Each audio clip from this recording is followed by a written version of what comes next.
Is good, everybody out there? Thanks again for checking into another episode of Court Thoughts, the channel where we basically talk basketball. On today's video, I am going to be doing a reaction to one of the greatest players of our generation and his performance in one of the most notable Pro-Am leagues in the world.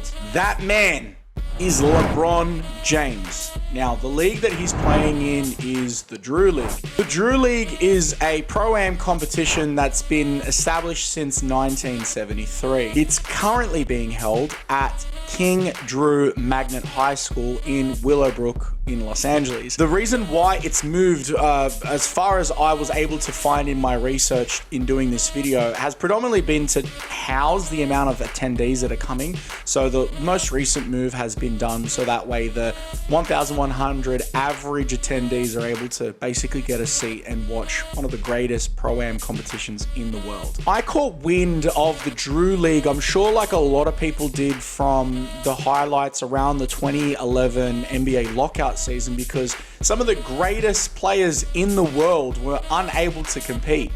And one of those men that absolutely dominated was my man Kobe Bryant. Kobe Bryant put on an absolute display. And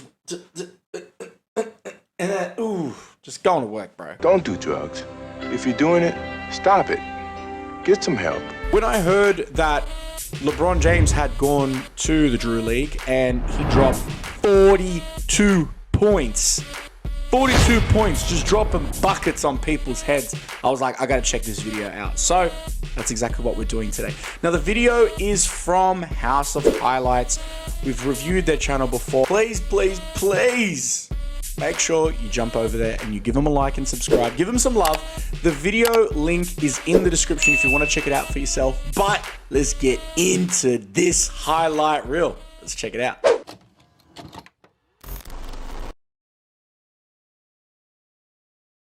All right, guys, let's check out House of Highlights video. Let's do it.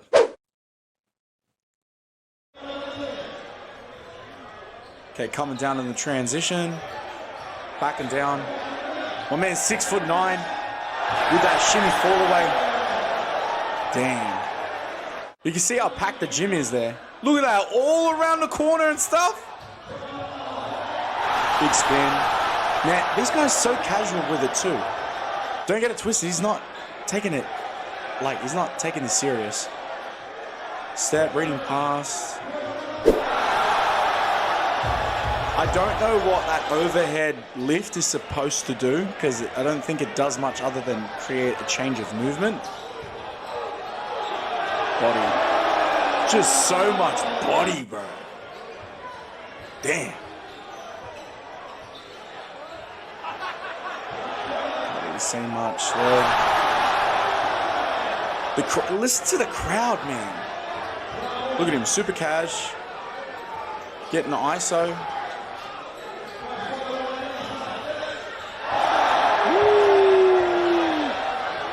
One of the things that I've noticed is that when he normally does his fall away, it's different to that where he goes to the left. He likes to go towards his left with that shot. But that one was obviously different. Drop cross, back down. See, again, when he's spinning baseline, he's falling to his left.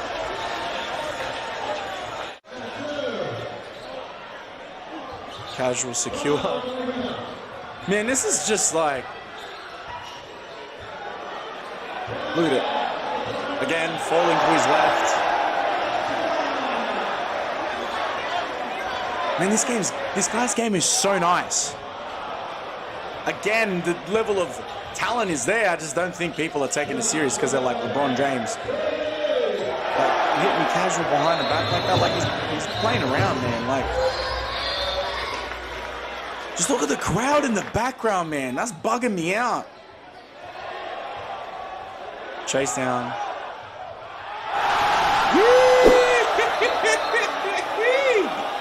Hey, yo. Oh, damn.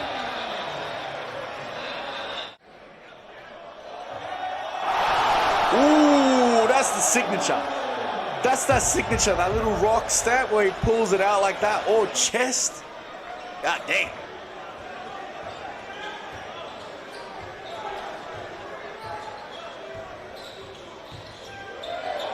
Spin. Ooh. Ooh.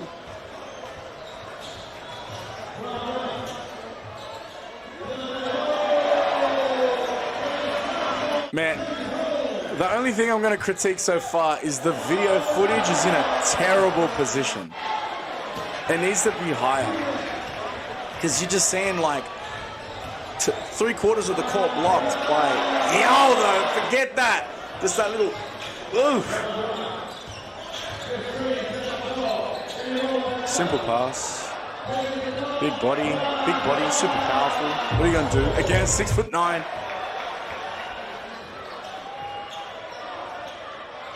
Like, woo!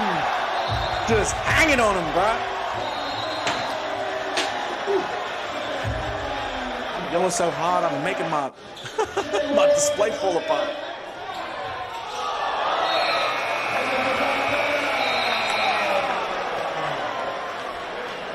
Everyone onto the court, trying to shake this man's hand. Everyone on the court shaking this man's hand. God damn, look at that. He didn't even have time to grab his gear. He's just like, hey, yo, get to the back. We out of here. Damn. Thank you so much, House of Highlights. Absolutely a fire video. Okay guys, as always at the end of the video, I go through and give my detailed analysis of the highlights we saw. All right, let's get straight into it. Now, although the highlights that we watched were not the greatest displays of defensive abilities, and I don't necessarily think that the opponents were really, maybe not trying is not the right word, but I don't know if there was a level of seriousness that was there in that game on both ends. But one of the things that we can take away from these highlights is the organic nature of the movement. So guys, please factor that into each of the things that I call out. Notice what he's doing and how he's doing it comfortably. And this is going to help you add these particular aspects into your game. First thing that I do want to call out is his fall away shot or his fade away shot. One of the things that I like to do as a coach and as a player is I like to pay special attention to tendencies and technique. The reason why I do that is because number one, I believe that it is critical for you to be a thief of technique in order to master a particular skill set. When you see some of the greatest fall away shooters or fade away shooters or leaners, they've got a million different names. They're essentially the same sort of shot. You'll notice that players generally have a particular tendency that they like to fall towards. And generally speaking, they will fall away or lean where their shooting hand is their leading hand, okay? Meaning I'm falling towards the left so that my right knee or right arm is in front and my body's this way, just because I have more visual of the board, generally speaking. I've at least felt that way when I work on my postal moves or fall away moves. Now, one of the most effective shots is the fadeaway or the leaner, in my opinion, especially in the post and being able to create space.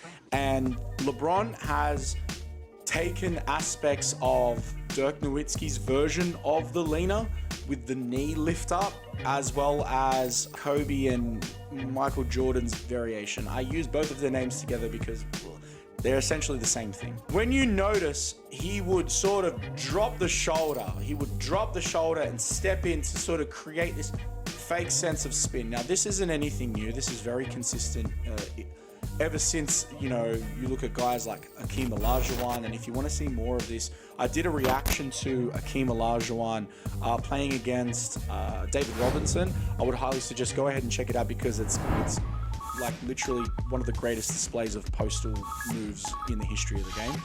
And you can see that this shimmy move is not new, but the way that he does it to then create inertia or to create energy where it allows him to step away. With Kobe and Jordan's version of the fadeaway, one of the aspects of that shot that they would use is the way that they use their pivot foot to sort of have their non-pivoting foot extend, and then use the pivoting foot to push away. So then that way I'm able to create this much distance and push off of this to really create as much space. Now, if you literally want to test this out for yourself, next time you go to the ring, okay, you can literally face the ring, all right? Put your feet together and jump backwards. Look how off balance you are. Look how far you can get. Now, do the same thing, but keep your shooting foot, let's say your right foot, pointed towards the basket, and your left foot at, say, 9 o'clock,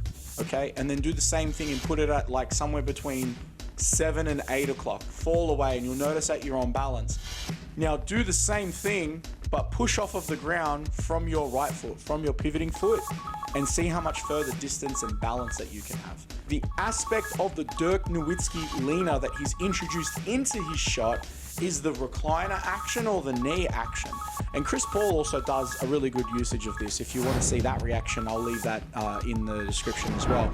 But he lifts his knee so that he's able to lean back so that he can still have that trajectory to get the shot. Now, if you watch closely, whenever you see fadeaway shots, the more reclined they are, the more chance that they have to get over the defender's hand.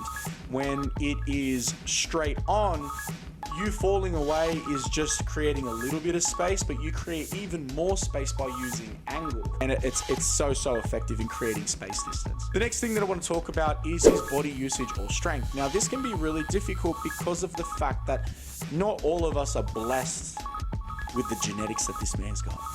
This guy is built like someone who should be playing gridiron football, but is 6'9". He's an absolute powerhouse. But when you notice, he would lean his body in and he would create counter contact.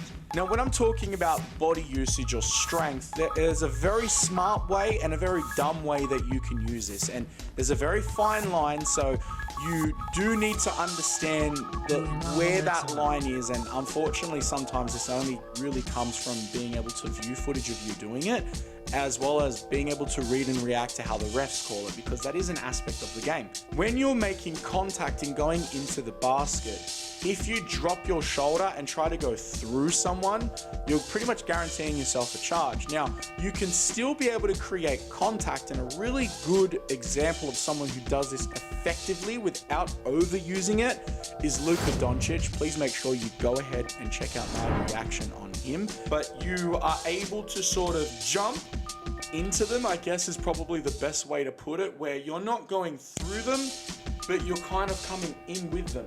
And what that does is that if you were to think about it like this, if you're two forces like this, right, and you were to jump straight up, any sort of contact that's had to you is going to push you off balance, right? But because the defender has to go straight up, he has to keep in a cylindrical form. He can't put his hands over. He has to literally go straight up, otherwise it's going to be a blocking foul. Now, if you jump up and go slightly into him, his energy is going up, which means your energy is going forward, and you're going to slightly bump him away and you will both separate.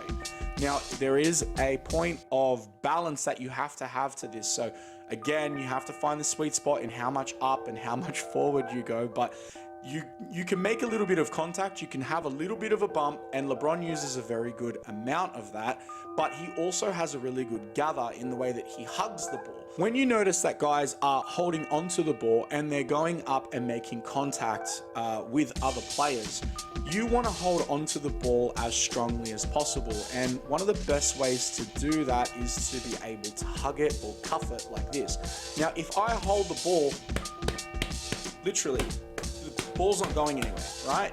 Now, if I hold the ball like this is also not a problem, but I have to really hold on to it. One of the people who use this as a reaching technique, which sort of defies a lot of the basics that they teach you when you're really young in driving to the basket, is James Harden. James Harden would extend his arms in being able to create contact, but by going up, he's balancing that contact. Now, if you are holding onto the ball and you're going up, you need to make sure that you're holding onto the ball as strong as possible. And this sort of rip through contact is It's become a lot more popular, but I definitely think that the rip through contacts, the cuffing contacts like this, or just, straight gridiron style contact, holding the ball like this as well, with the body contact is going to allow you to leverage off of the initiation of like the physicality that you're going to have with the defender.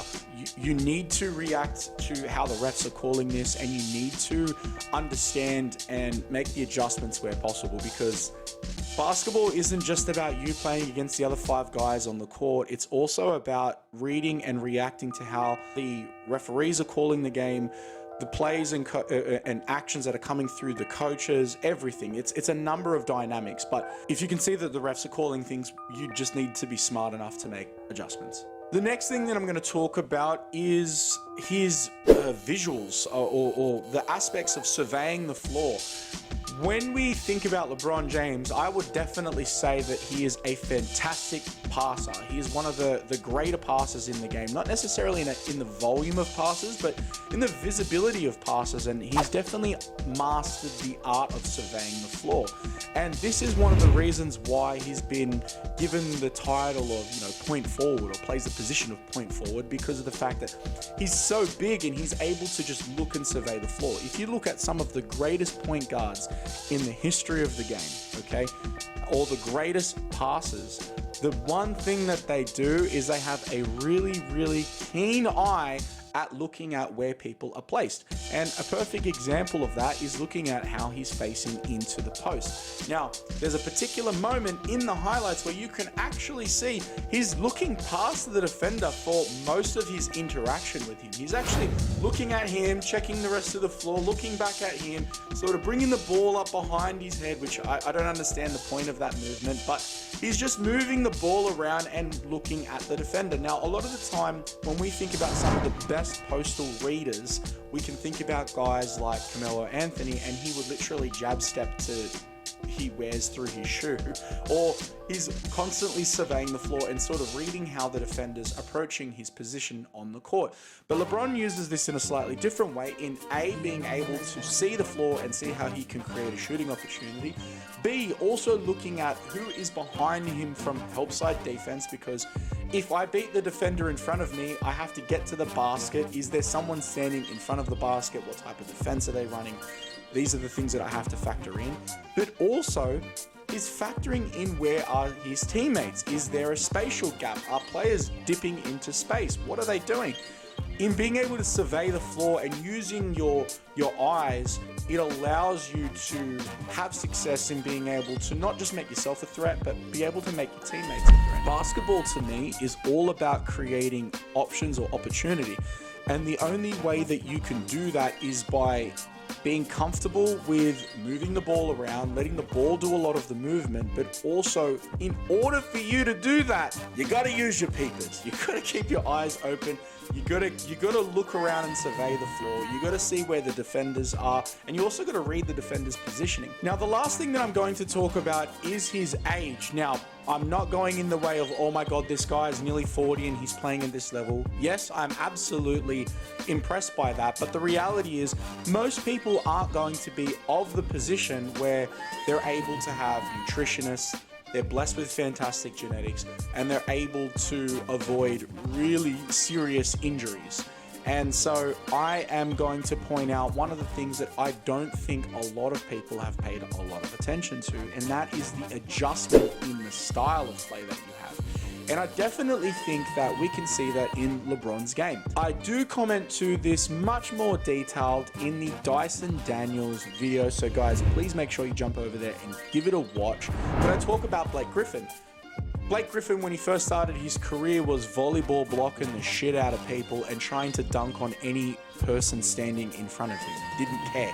Now, LeBron James was no different. When he was young, whether he was in high school or in his early career with the Cavs, he was doing the exact same thing. Even coming all the way through to his time with the Heat, he was doing the same thing. Two of my favorite players of all time, Michael Jordan and Kobe Bryant, recognized their athleticism wasn't going to favor them in the later years, so they did make adjustments. You can see that they started to develop much more of a postal game, a mid-range game, introducing different aspects into their toolbox of skills. And LeBron's visual aspect in being able to make really good passes and recognize that he can still move the ball is one of those things that he's been able to do. But he's also developed much more of an outside shot. He's developed much more with his postal game. I believe he's always had an aspect of a postal game with his size difference, but his sort of mistimed step and his like sort of look fake that he does, where he like looks at the ball and steps back, the weakest fake in the world that just seems to blow people apart. But he's introduced different aspects of his game that don't require him to have, you know, the jumping ability to have a 40-inch vertical. And I'm sure that this man can absolutely still play that way, but it's one of the things that puts a lot of pressure on your body and stops you from being able to maintain that level of play, that high caliber play and functionality in your later years. And as I mentioned earlier, the guy's pushing 40, so for him to be able to play like this for this long is absolutely amazing, but it comes with adjustments. If we think about each of those things that I've talked about before, having a fall away, having the ability to survey the floor, and also understanding how to use your body in contact, they don't require you to be physically gifted. They literally don't require you to do anything else other than work on that skill set and develop it. You can be 4'4", or you could be 7'10". It doesn't matter. You could still use each of those aspects in your game, and you don't have to be physically blessed. That's the point that I'm trying to get across. On that note, guys, I do want to thank you all again for all your love and support in helping me reach that 1,000 subscriber milestone. I really am appreciative of it. We're going to continue to keep pushing, and I am looking to make some more videos around different types of content around the basketball genre or the basketball theme. So guys, please make sure that you go ahead and like and subscribe to stay connected with your boy as I continue to put out some more bangers. On that note, I've mentioned previously that all of my gaming content is going to be moving to my gaming channel, CT's Gaming. You can go ahead and check that out. I'll leave the link in the description, but all the gaming content is moving over to there for future videos. So make sure you go ahead and give it a like and subscribe if that's what you're after. But that is going to do it for today's video. Thank you so much for kicking it with your boy. Make sure you're looking after yourself, you take care, and be safe. All right, peace.